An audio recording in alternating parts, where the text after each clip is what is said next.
रफ़ी साहब अक्सर अपनी सोच के सिलसिले में विदेश जाया करते थे और वहाँ से जब भी लौटते तो अपने बच्चों के लिए और अपने दोस्तों के लिए कुछ न कुछ गिफ्ट लेकर ज़रूर आया करते थे।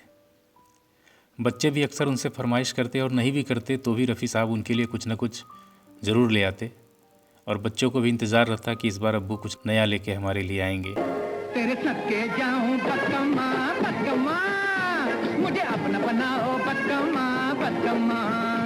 तेरी प्यारी प्यारी सूरत को पलकों में छुपाओ ये करना, पलकों में छुपाओ ये करना बदकम्मा बदकम्मा, ये करना बदकम्मा ओ बदकम्मा।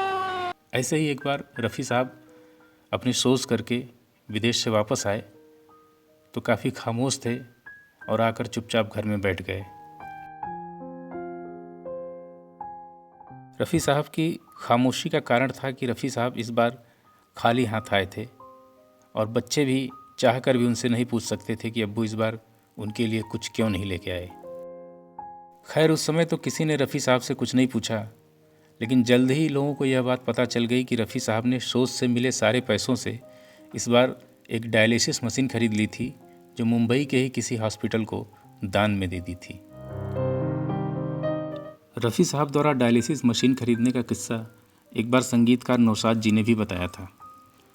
उन्होंने बताया था कि रफ़ी साहब उनसे भी हर बार विदेश जाते समय यही पूछते कि इस बार मैं आपके लिए क्या लेके आऊँ। इस पर नौशाद जी ने उनसे कहा था कि रफ़ी साहब इस बार लाना है तो डायलिसिस मशीन लेके आइए, क्योंकि मुंबई के हॉस्पिटल्स में इसकी बहुत कमी है। रफ़ी साहब भी इस बात को अच्छी तरह जानते थे कि डायलिसिस मशीन मुंबई में काफ़ी कम है, जबकि उसके पेशेंट बहुत ज़्यादा हैं।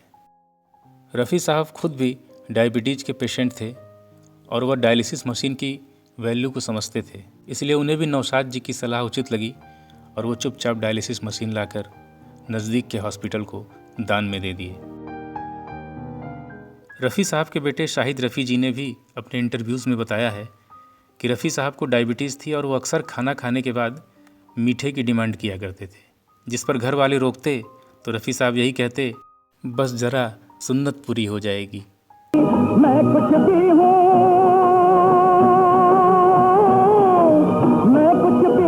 लेकिन सबसे पहले हिंदुस्तानी।